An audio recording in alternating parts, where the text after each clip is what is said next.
ना दहेज में सामान चाही, ना ही पाका के मकान चाही। बहुत बढ़िया। ढोलक पर हमरा साथे सूरज भाई बानी, यहाँ के बहुत बड़ा सहयोग बा। हमनी का यही तरह जब भी टाइम मिलेला तो प्रैक्टिस करे नहीं जा। ना दहेज में सामान चाही, ना ही पाका के मकान चाही। सुनी अगुआ महान बाटे है अरमान, समधिनिया जवान चाही। सुनी अगुआ महान बाटे है अरमान, समधिनिया जवान चाही।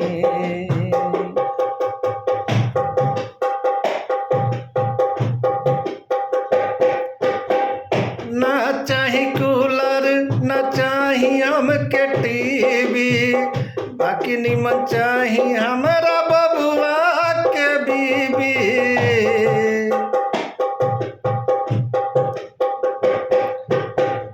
ना चाही कूलर, ना चाही हमके टीवी, बाकी सुघर चाही हमारा बबुआ के बीबी। उनके रूप रूपवान चाही, उनके गुण गुणवान चाही।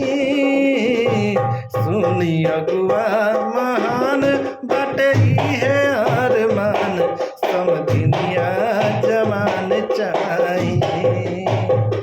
सुनी अगुआ महान बाटे है अरमान, समधिनिया जवान चाही।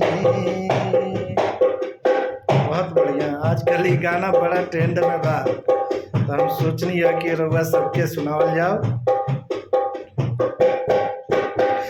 भले 2 रुपया न मिले दहेज में, बाकी हमरा बबुआ के राखे करेज में।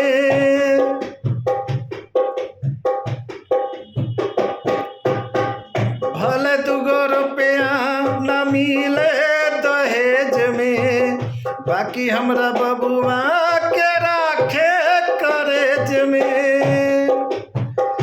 निमन कुल खानदान चाही, एगो साली जवान चाही। सुनी अगुआ महान बाटे है अरमान, समधिनिया जवान चाही। सुनी अगुआ महान बाटे है अरमान, समधिनिया जवान चाही। ना दहेज में सामान चाही, ना ही पाका के मकान चाही। सुनी अगुआ महान बाटे है अरमान, समधिनिया जवान चाही। सुनी अगुआ महान